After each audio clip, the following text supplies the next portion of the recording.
Hello, hello, hello. Today is Thursday. It is June 18th, and it's time for Let's Talk Power Live.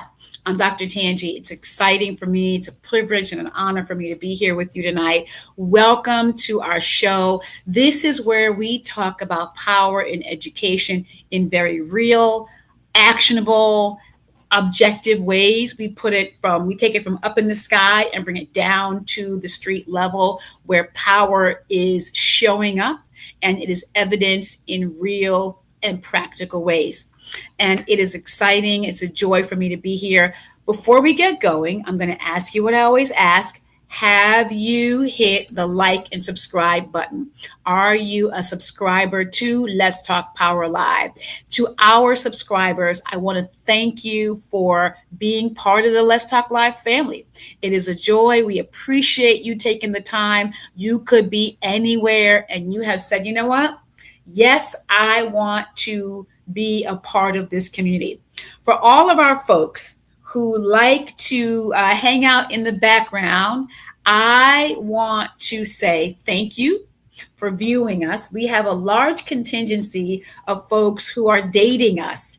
And we're having a good time dating. We're going to ask you to commit and join us, be part of the Let's Talk Live family. Hit the like button, hit the subscribe button, hit the notification button so that we know that you're part of our family. And then lastly, going to ask you to leave us a comment.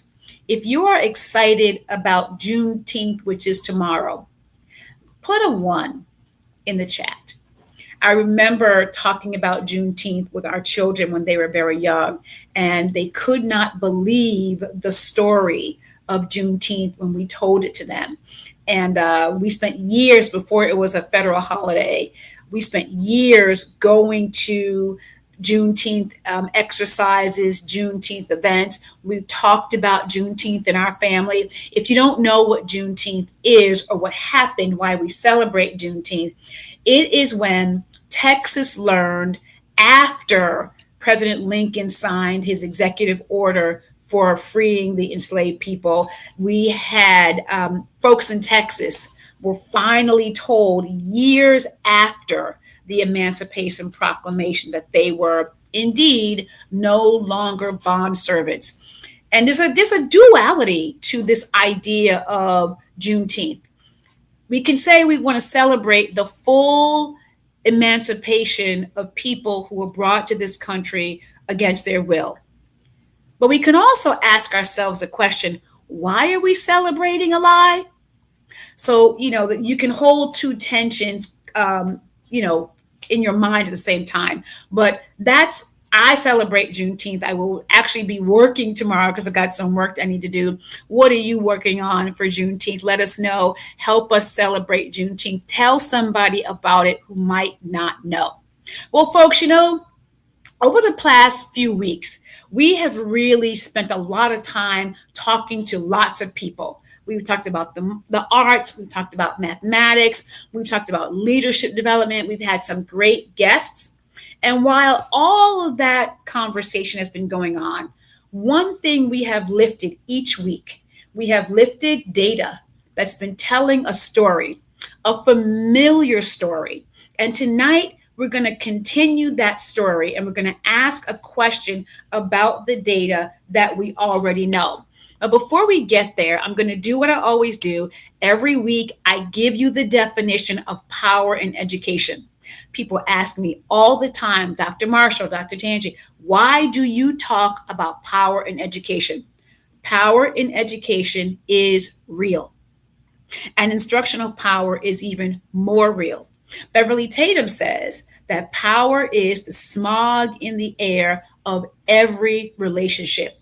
It is a filter and it is a guide. So we take the idea of power that is usually very highbrow up here in the world of education, and we bring it down front and center. And so as I do every week, I want to share our two definitions, our capital P power in education definition, and I'm going to share our instructional power definition. So here is our power definition. So, this is what power in education is all about. It is the instrument of democratic designs, and it is no less the instrument of power. The control of information, the shaping of understanding, and the influence of judgment are critical elements common to democratic design, power theory, and educational philosophy. So that's what we mean when we talk about power in education. It is based upon theories of how power operates. A few months back, I did a whole Did You Know series. So make sure if you're not liked and subscribed, do that first, but go check out those videos about did you know that a person in power operates in a very particular way. But here is the definition of instructional power. Instructional power can be understood as an educator's use of their state, district, and building ascribed job related authority to afford or constrain a student's access to learning. That's what it is. What does it mean? It means that if you're an educator and if you've been following, you know an educator for me is one at any level whose decisions impact a child's ability to learn, access to tools and resources, or whose decisions constrain all of that. That's what it means. If you are a person who is making those decisions that allow access to a child who is not your own, or constrains it, holds it back, you are exercising your instructional power. And it is a very real thing. So, the other thing I want to remind you of, some more housekeeping, is I want to remind you to please go ahead and get our messy middle. This is our 3-part article series about middle school. Middle school is a messy place. It is marvelously messy. But I have found the reason why people don't like middle school is because they don't understand it. They don't realize what's happening in that sphere of development is biological.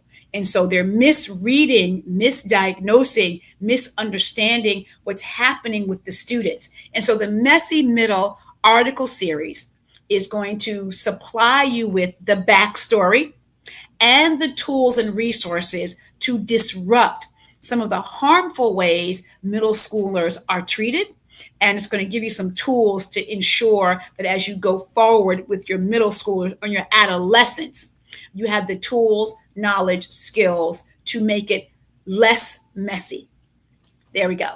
Now, what am I excited about? Let me tell y'all what. If y'all were here last week, you know I had Ron Rapatello and we yucked it up. We talked about the Knicks in 5. Go Knicks. This week, I'm equally excited to bring a tremendous guest to the stage with me tonight. This is Dr. Dwayne Chism. He is the founder of Shifting Perspectives Incorporated. He is an author, Leading Your School Toward Equity, a practical framework for walking the talk of equity. He's a former college dean. He's a district leader. He is an all-around leader. Dr. Dwayne and I have been friends for 3 years, went by just like 20. Every time we get together, it is a fantastic time. It gives me joy. It gives me pleasure. I'm so excited to welcome Dr. Dwayne Chism to Let's Talk Power Live. Dr. Dwayne, hey. Hey. I'm so excited that you're here. Thank you. And here's the other thing. You know how you got friends, right?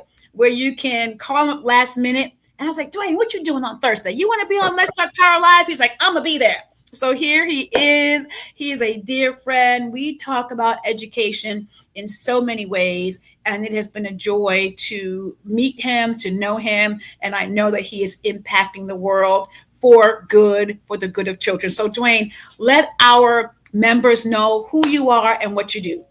Well, you know what? You did such a good introduction. Basically, I'm a lifelong learner. I feel like I've been an educator since jump, right? And I think my main function right now is to continue to make sure each kid gets what they need and what they deserve. So I've been, like you said, I've been a college dean. I've seen it from the higher ed perspective. I've seen it as a district leader, as a principal supervisor.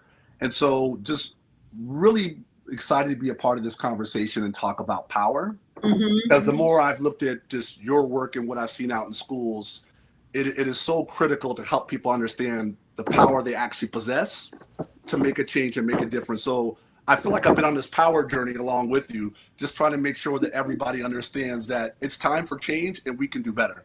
Absolutely, right? We keep, and the topic for tonight's show really is, why do the student outcomes that nobody wants, why do they persist?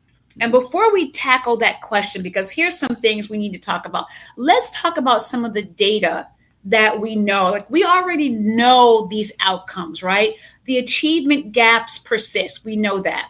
Performance differences across race, income, language, and disability remains stubbornly consistent. Discipline disparities persist. Black students, students with disabilities, and multilingual learners continue to experience disproportionate disciplinary consequences. And then chronic absenteeism remains elevated. Attendance has improved, but absenteeism remains well above pre-pandemic levels in many communities. So we know these things. Mm-hmm. Why do they persist? The first thing that comes to mind for me is we continue to put comfort over candor.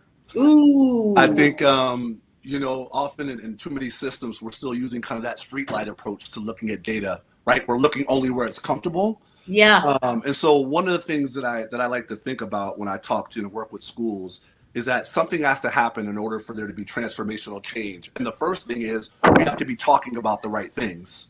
Because if we're not talking about the right things, we can't get access to the right information to make the needed and necessary change. So I would say we have to start with the types of conversations that we're willing to have or not willing to have, because we can't change what we're not willing to address and look at critically.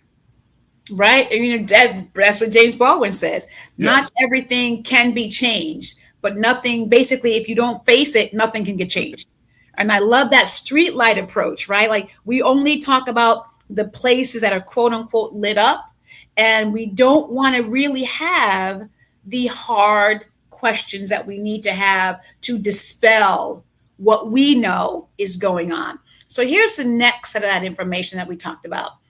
Access remains uneven. Students continue to experience different levels of access to advanced coursework, experienced teachers, and achievement opportunities. So that real uneven access to an excellent education that every kid deserves is uneven. Belonging and engagement differ. Students report different experiences of connection, voice, and support within the same schools. What most people don't understand is schools are more variant inside the schools than they are between schools. It takes me back to my own classroom where myself and my colleague across the hall, we both taught honors English, but they couldn't have been more different, right? And then effective learning conditions differ. Students experience different levels of rigor, support, and instructional quality. What is going on? Well, I tell you what, we can't continue to build schools on good intentions. Yeah, that road to hell. That road to hell is paved with them. Yeah, I think the problem is we have a lot of well-intended people, right? Mm-hmm. But the problem is, and I go back to this notion of power and agency and voice. Yeah. I think oftentimes we're coming up with prescriptions and prescribing things, but we don't always have the voice of the voiceless. And we don't really understand what their true plight is and what their true experience is to make sure that it matches what we think needs to be done. Right. And so I think part of this process is that you also have to understand that part of your power is also to give it away. So who can we actually give power to that could help us better inform our system and do things that actually make a difference for each of our kids? Right. And how do we, this idea of giving power to, I was just reading an article earlier today on student agency, where the American Institute for Research, AIR, did a study back in 2018 where they were looking at voice and power and those dynamics, right? And they said one of the ways that teachers try to get to student agency and voice is through building relationships. But they also found that they don't spend equal amounts of time looking at agency through academics. So it's Mm, basically on the social, emotional side. But I'm like, well, if you're building relationships, you're not talking about education, about the academics. yeah. We're out here talking about Saturday morning. Can we talk about the two-state test that's coming? Can we discuss both of those? But this idea of the evenness Mm. is something I know you have seen in your work. So, as a former dean and a principal, a building leader, and then a principal coach, what do you think is accounting for this ongoing academic access unevenness? I think we're not spending enough time reflecting on our actual impact. I Mm, think so. I was actually at a school site and coaching and working with a teacher, and she was talking about the improvement that this student had made. And I asked her a question that just stumped her, and I was kind of surprised that it stumped her. And I asked her, "What moves did you make, or what did you do differently to have that type of impact?" She had thought mhm. about it all from the student lens, but never thought about there are actions that she actually did that helped that student get that outcome. Right. So I think part of the issue is we have to become really critical and understanding that the moves that we make and the things that we do, is it giving us the return on investment in the way that we need it to? Is it actually moving us towards that North Star? And I don't know that we spend enough Mhm. time in Right. taking a look at the practices that we're actually doing on a day-to-day basis. Yeah. So in your book, one of the things you really talk about, which I really appreciate, is this idea of leading for equity, right? And you have this really rich pre assessment, which I think is an important idea because as both of us have talked about it, Yeah. we talk about agency, we talk about equity, and in this day and age, you can't talk about equity, but we're going to talk about equity anyway because equity is power. My wondering is how do we pave the way? And how did you find using your pre assessment useful in helping these schools really understand that they need to walk the talk that they are letting come out of their mouths? Yeah, I think the important part about the assessment is I think you get people on different continuums when they hear about equity work. Either they go full Mhm. fledged all in so I think you always have to step back and understand your context. Right. Like the work needs to be done, the work's important, but I think you also have to understand different people are on different parts of a continuum. Mm, But you got to be on the bus, right? So I think part of when you think about this equity work, what people have to continue to do is one, never close down the conversations. okay. Like I always talk about, silence actually breeds inequity. So It like certainly does. so Right. It does. not talking actually contributes to the problem. So even when people tell me that I'm not ready, I'm like, well, it's not about being quote unquote ready. It's about figuring out the appropriate way to be engaged in the conversation. But Right. not doing anything is never an option. Never an option because you're right. That silence, if you're silent about that issue, either you are really leaning into your own comfort because you don't want to be uncomfortable, right? That sort of discomfort. You talk about that as well in your book. But you're really keeping inequity on the playing field, That's right. right? Because you're not going to talk about what you need to talk about. So you're going to keep the inequitable practices, that inequitable mindset going. It reminds me of the work that we do on our side is about building student agency. People think that, as long as I give them some options and Yep. I invite them to student council, then I have student agency. Well, that's not student agency, right? If I'm the one managing all the choices, then what are we talking about? Right. Those are my choices, right? When do we get to the point at which kids are going to make their own choice, separate and apart from me? But your idea of let's assess where we are and break that silence, right? And then you talk about this idea of discomfort. You Mhm. want people to lean into that. Talk about that. So I used to talk about it in this way. I want people to be comfortably uncomfortable, which means Mm, there has to be a little bit of tension when we do this work, right? If the work right. is meaningful, it's not going to be stress free. So I No. think part of what I talk about is we have to get out of this place of morale protection, where it's all about I don't want to lose the culture, I don't want people to burn out. But what we actually are doing, what you permit is what you promote. So Yes, it is. we're actually promoting strategies that are actually widening gaps Mhm. for kids versus eliminating them and That's right. shrinking the margin. So our unwillingness to have a conversation is actually doing a disservice to our kids. So Mm-hmm. if we're going to sit back and say all kids matter or each kid matters, then we got to have a conversation that impacts each kid. Yeah. Yeah. And do we even know this idea of each? I mean, we're really good in education about language, like, you know what I mean? Even Ooh. even though even though even though we're not all English language arts teachers, we're very good with our words, That's right. right? We say the right things, we know the right things, but we keep getting these predicted outcomes. And I wonder if these predictive outcomes are indeed based not on what people say they Mm. believe, but on what they actually believe. And what is the power dynamic in the gap between what you say you believe and what you actually believe? You know what I think Kafele talks about is that knowing doing gap. Mm-hmm. We talk about all these things that we know we should do, but then there's this actual reality. And I'm a firm believer that your actions are a sign of your belief. Aren't they? They are a sign of your That's belief. what you So believe, right? Because you're it's doing it. what you believe, That's right? right. And I think too often we are still in this position of playing gatekeepers for kids, Mm. and we are shutting down their access and opportunity based upon what we think their ability is and what it Yeah. is. So in my Yes. book, I actually talk about it. I think many of our kids of color experience a belief gap. Yeah. So I think there's a gap in what people actually believe in their abilities and how they can move forward. And Mm-hmm. so we have to begin to look at what that paradigm shift needs to be around, and also how we see our own ability to impact and their lives and what they can do. Yeah. And this idea of I'm going to protect, like, I'm thinking back to what you said about silence. Silence is a mode of power protecting, That's right.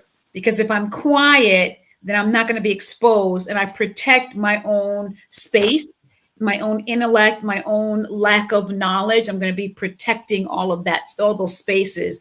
And it creates disenfranchising for kids because, like you said, we are leaning into this morale space, right? I had a colleague of mine who's building she's building a strategic plan for a client of hers, right? And she, sometimes you don't find good stuff, right? You just Right. don't got good stuff to say.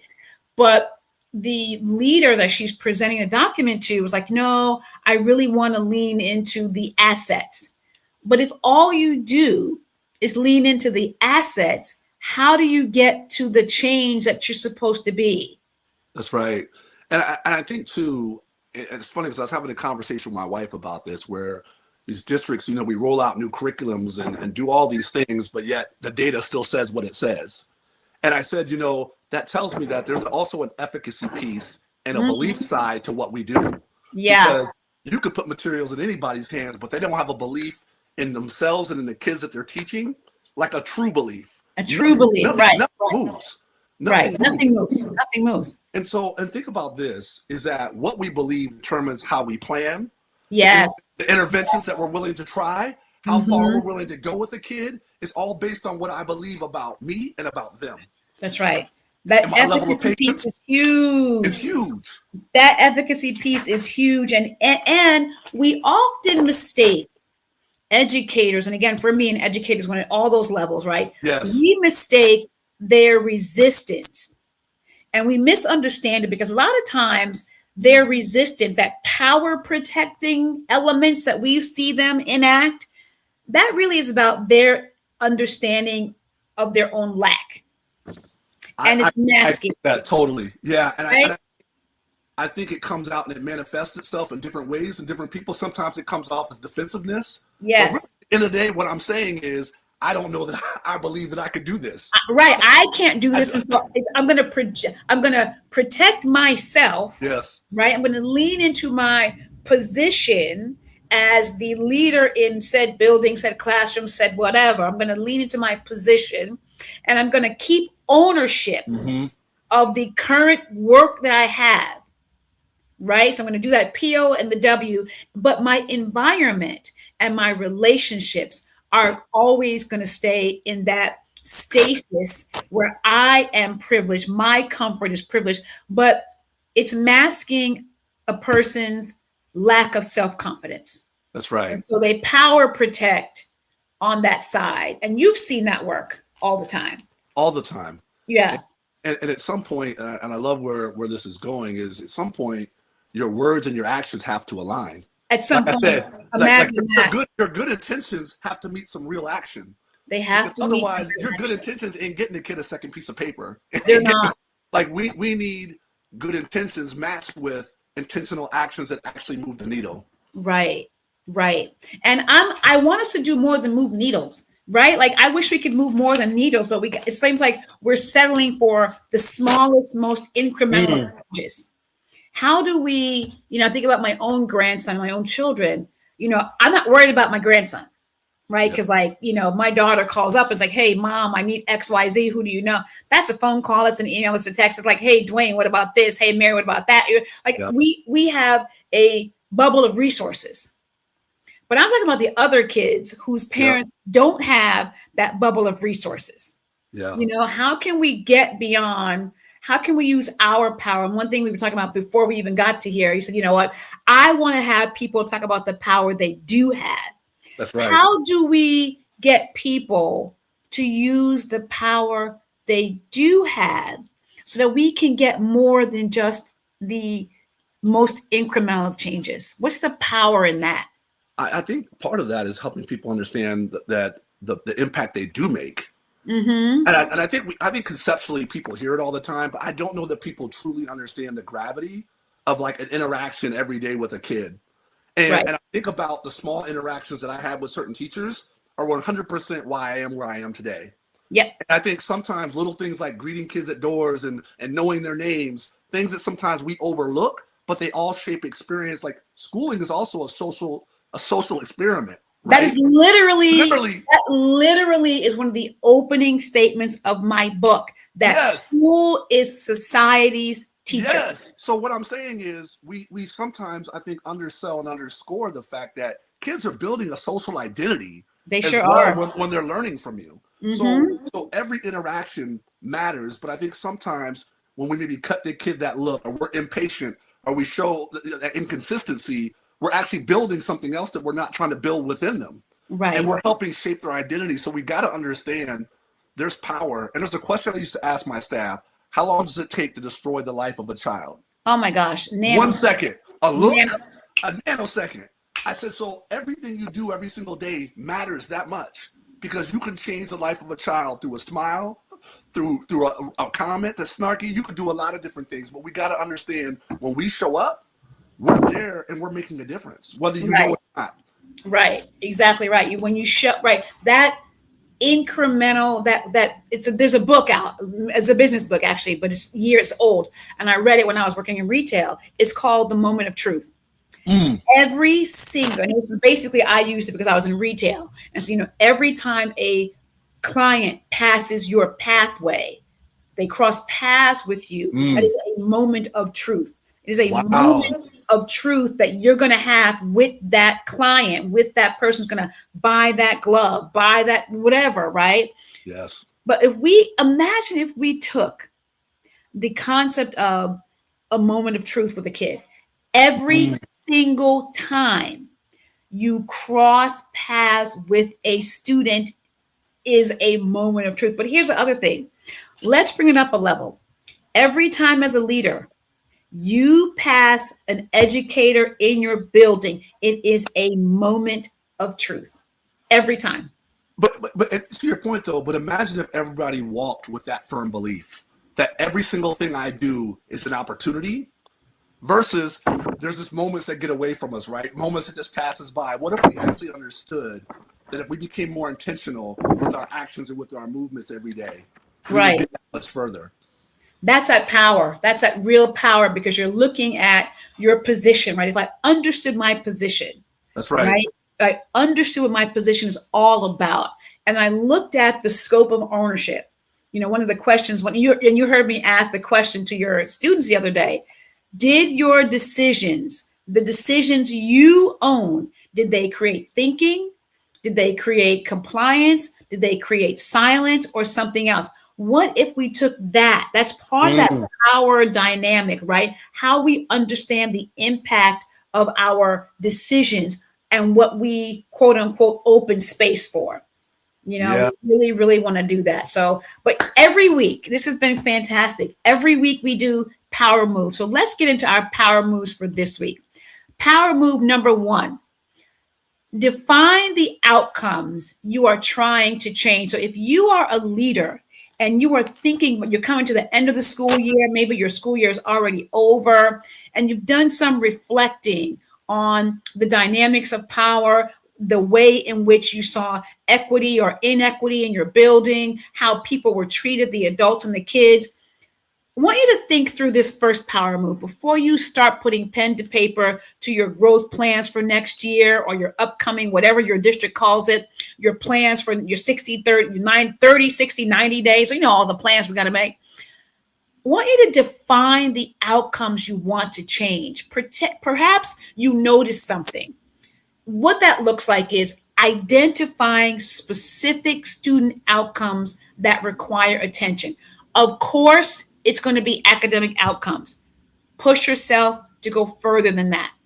Examining patterns across achievement, discipline, attendance, access, and belonging, establishing a shared understanding of what equitable outcomes look like for students. What are your thoughts about that? So that last one I think is just spot on. Just that understanding of equitable outcomes, what they look like for students. And Mm-hmm. go back to that whole like beginning with the end in mind, right? Or backwards. Yeah. And aligning every action to that desired outcome. Mm-hmm. I think that is so true. And actually, while you were talking, one of the things that came to my mind is that part of this us being successful is changing adult behaviors, not just focusing on student outcomes.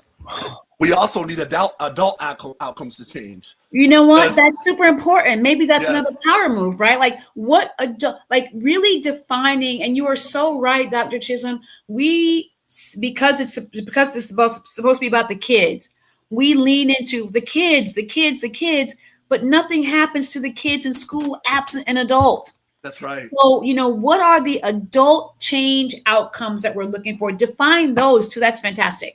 Yeah, I think you have to break that down because that's part of the success, right? Like I got to understand what's my role and how do I need to show up every single day intentionally to make sure that we talk about those uninviting and inviting teachers, right? like so you got to understand which one is it that you are and who is it that you want to be and what do your actions communicate. Right. And what's the distance between the inviting? I think I'm inviting, That's but right. if I stepped back and I looked at it, I know you've got exercises in your book. I got them in my book. Oh, wait, folks. Wait, reminder, hit that like and subscribe button right now. But anywho, you've got, exercises, real exercises in your book, and I've got them in mine where people really have structures to step back and look at their environment to say, I think I am an inviting teacher. But when I look at this and I hear this, I'm actually an uninviting teacher. Like I really had to struggle because I was a power protecting adult. Mm-hmm. I came out of an environment that was very tight. It was that way, And so that idea, you just raised a great point. So we're going to have to talk about that power move the next time. Here's power move number 2. Embrace productive discomfort. Examining policies and practices that may unintentionally create barriers for students. And now you got me thinking about and adults. That's right. And adults, right? Engaging staff in honest conversations about outcomes rather than intentions. Because you're right, that road to hell is paved with good intentions. And then lastly, investigating where power, access, and opportunity are concentrated within the system. What are your thoughts about that? Yeah, I think just the bracing discomfort is critical. Like being willing, like we used to think that being truthful wasn't the same type of thing that we need to leverage anymore. But when we don't tell adults the truth, we lie to children. Oh my! Wait! When we don't tell adults the truth, we lie to children. Wow! All right, so when we're not willing to tell adults things that are going to make them be better and do better for our kids, we're actually lying to kids when we tell them that their future matters. Mm-hmm. We're lying to kids when we tell them we think you can be somewhere someday. Mm-hmm. So part of this embracing discomfort is understanding that the only way to have true growth is I have to get a little uncomfortable because we get stretched in those tough places. We don't get stretched when everything feels like it's going That's perfectly. right. So That's right. that's what we have to embrace, is being stretched. I love it. Embrace. And I think, it makes me think about when you are exercising, right? Right. If you have not exercised in a while, you go to the gym, the first couple of days, it's going to hurt. That's the stretching part. That's right. Right. And so what do we do about that? Right. We don't quit. We get our muscles moving and we train our muscles to adapt to that new weight we're putting on them. But it comes through discomfort. I was listening to something this morning and this idea came to me that says you've got to go through in order to get to. Woo! I like that. I like that.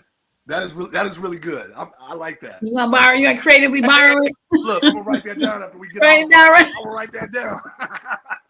You got to go through in order to get to something, right? Sermon. I like that. That's Yeah. good. And here's our last power move. Build systems that support what you value. Aligning improvement efforts around a small number of clear priorities.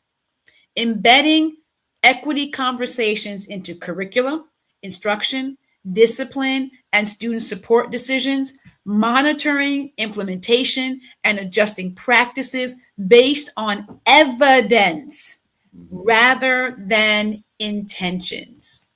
Evidence rather than intentions. So what I talk about this is that everyone has missions and visions, but seldom do they actually work and do what we say we're doing on paper.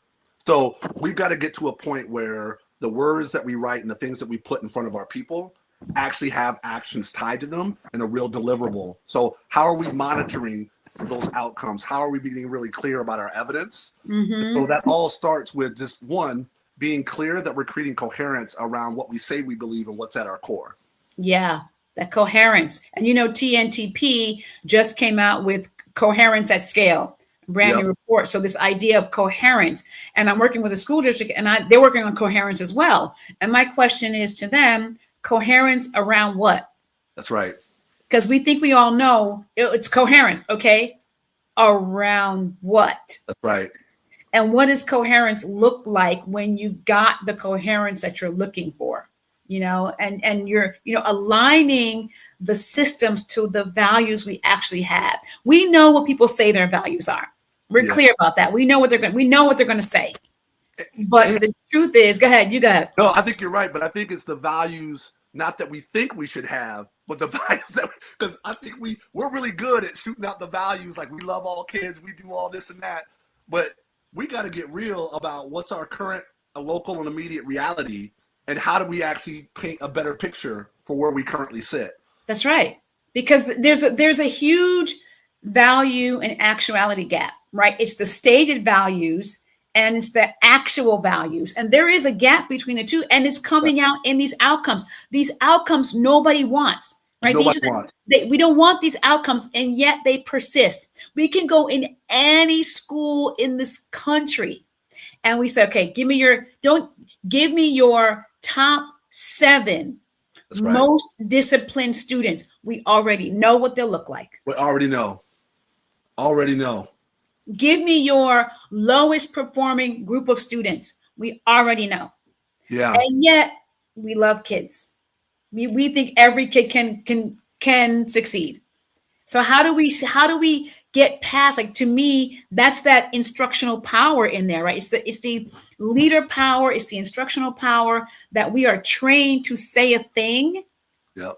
But then we enact its opposite. I think we have to learn to stop leaning on the excuses of, and I'm not saying these things don't matter, but poverty, single parent home. Like, I think we lean on these things as almost a way out, versus understanding that there's many people that grow up in those conditions and they're doing just fine. So we have to stop using that as a crux, or a reason to explain away why the data says what it says. Right. When truth be told, when our kids share schools with other kids and all of those factors are even, there's still a gap. There's still a gap. Right. As a Black child, you're going to graduate high school with 4 less years of education. That's right. So you graduate as an 8th grader as opposed to a 12th grader. Oh yeah, and we equate economic levels with intellect. The two aren't We do. That is so true. And so we have to learn to get out of our own way. That's, right? In order to disrupt, because if these are the outcomes we know, and we say we don't want them. Nobody wants these NAEP scores that have been stagnant. Nobody wants, persistent absenteeism that is within the control, right? There are some forms of absenteeism schools can't do anything about. I'm not talking about those. I'm talking about the actual ones that schools can influence. I'm talking about discipline referrals that can be, if we took a different approach to discipline, that might change. I'm talking yeah. about that. We keep equating things that are not equal. I think when something matters to you, you move. And Ooh, that's true. I think when something really, really matters to you, you move. You So do. if we keep saying we want to change, but then when someone brings up an idea or tells you something radical that you can do and you're not willing to do it, how bad do you want that change? Right. So to That's me, right. we got to get beyond lip service.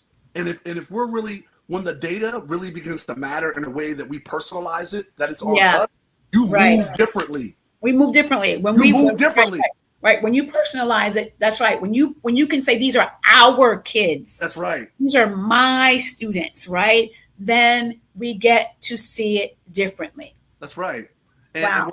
And we're not pointing fingers, right? We're actually having a collective efficacy working together. It's just different. Yeah. And so I think we say a lot of things and we think a lot of things, but our behaviors and our actions don't back up what we say we desire and what we say our schools are even built for. That's right. So to me, let's just get real. And I don't think the words need to change. I think the attitude and the approach needs to change because the words. The words are the words, right? The words have only meaning that they've got is the actions that support them or don't. That's right. Right. That's the truth right there. Our words, and we are so trained, it's ingrained in the mind and the mouth of an educator to say, I believe every kid can learn. And yet we see access to opportunity gaps persisting in some spaces, enlarging. We see, gaps between I don't feel like I belong here widening, particularly as kids get older and go further into school. We see discipline disparity rates constantly unequal and out of balance. We see all of that. And so we've got to, if these are the outcomes that no one wants and they persist, then we've got those three power moves that we've got to really be thinking about. Yeah. And I think I'm going to keep just lifting up your work around power because I think we have to start understanding what we do possess. Yeah. And we can't excuse it, right? Like you got it. You by being an educator, you've got power. There's no, I'm only one person or I'm only this. No, you've got it. So now you have to figure out what's the appropriate and morally responsible way to execute it. Ooh, the appropriate and morally. I'm gonna write that down. And I'm gonna write that down. The appropriate and morally responsible way to use it. Yeah. Oh, that's it. And on that note, Dr. Chism, look, y'all, we're going to be in Orlando. Both of us are going to be presenting at the ASCD SD conference. Dwayne, you are presenting on Monday, the 29th at 12:30. I am presenting on Wednesday, July 1st at 8:30 in the morning. We would love to see you there if you are going to the ASCD. Last reminder for the show, folks, remember QR code and link to the Messy Middle article series. And that is our show for today. It has been a pleasure. Thank you so much. Remember to hit the like, subscribe, and share button and notifications. And we will see you next week at 5:30 for another episode session, whatever you want to call it, of Let's Talk Power Live. Dr. Chism, thank you so much for being here. I appreciate you, sir. Have a good one, everybody.